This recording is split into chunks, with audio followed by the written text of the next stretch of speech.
দর্শক, আপনারা নিশ্চয়ই ইতিমধ্যে জেনে গেছেন যে ভারতে বাংলাদেশে এক নারীকে ধর্ষণের পর হত্যার প্রতিবাদে কিন্তু পুরো দেশে বৈষম্য বিরোধী ছাত্র আন্দোলন একটি বিক্ষোভ কর্মসূচি ডাক দিয়েছে এবং এই যে বিক্ষোভ কর্মসূচি, সেই বিক্ষোভ কর্মসূচি কিন্তু আজকে বিকেলে একেবারে রাজু ভাস্কর্য, ঢাকা বিশ্ববিদ্যালয়ের রাজু ভাস্কর্য থেকে কিন্তু এই যে বিক্ষোভ কর্মসূচি সেটি ঘোষণা করা হয় এবং এরপর পরই এই যে সন্ধ্যায় কিন্তু এইমাত্র বগুড়া সরকারি আজিজুল হক কলেজে কিন্তু বিক্ষোভ মিছিল বের করেছে সরকারি আজিজুল হক কলেজের যে সাধারণ শিক্ষার্থীরা রয়েছেন তারা।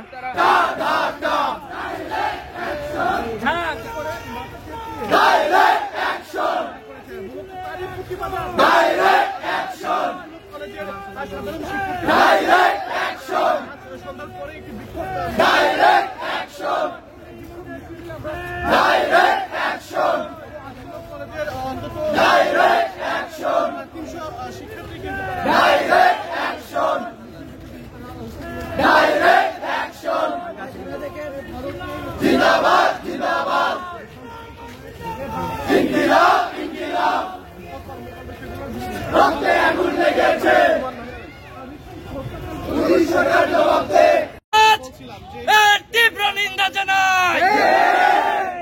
ভারতীয় আধিপত্যবাদ দিন দিন মাথাচাড়া দিয়ে উঠেছে। আমরা বাংলাদেশের ছাত্র সমাজ এই ভারতীয় আধিপত্যবাদকে ভেঙে চুরে চুরমার করতে চাই। আমরা বাংলাদেশের এই অন্তর্বর্তীকালীন সরকারকে জানিয়ে দিতে চাই, দ্রুত এই হত্যার বিচার করতে হবে।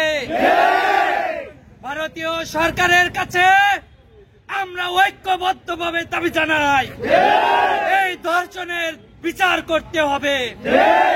ভবিষ্যতে ভারতীয় আধিপত্যবাদ এই বাংলাদেশে কেউ যদি চড়াও করতে চায়, তার হাত আমরা ভেঙে দেব। আমরা ছাত্র সমাজ 2024 সালের গণ অভ্যুত্থানে ঐক্যবদ্ধ ছিলাম। আমরা সচেতন শিক্ষার্থীবৃন্দ এখনো ঐক্যবদ্ধ রয়েছি। আগামীতে আমরা ঐক্যবদ্ধভাবে সকল ষড়যন্ত্র মোকাবিলা করবো ইনশাআল্লাহ।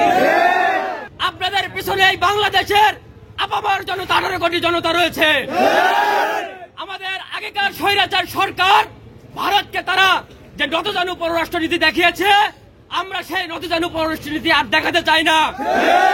5ই আগস্টের পর যে নতুন বাংলাদেশের অভ্যুত্থান ঘটেছে, আমরা সেই বাংলাদেশের আপামর জনতা দিল্লির আগে ভারত ঢাকাকে সবসময় অগ্রাধিকার দিতে চাই।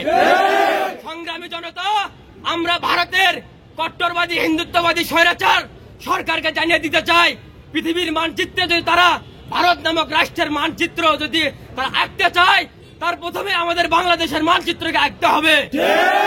সুতরাং ভারতের কট্টরবাদী হিন্দুত্ববাদী সরকারকে আমরা হুঁশিয়ার করতে চাই, আমাদের দেশের প্রতি যদি তারা বিন্দু মাত্র যদি কুনজর দেয়, আমরা তাদের চোখ তুলে ফেলবো। যদি সীমান্তে যদি আমার একজন ভাই যদি মারা যায়, ভারতের সীমান্তে তাদের 3 জন মানুষ মারা যাবে।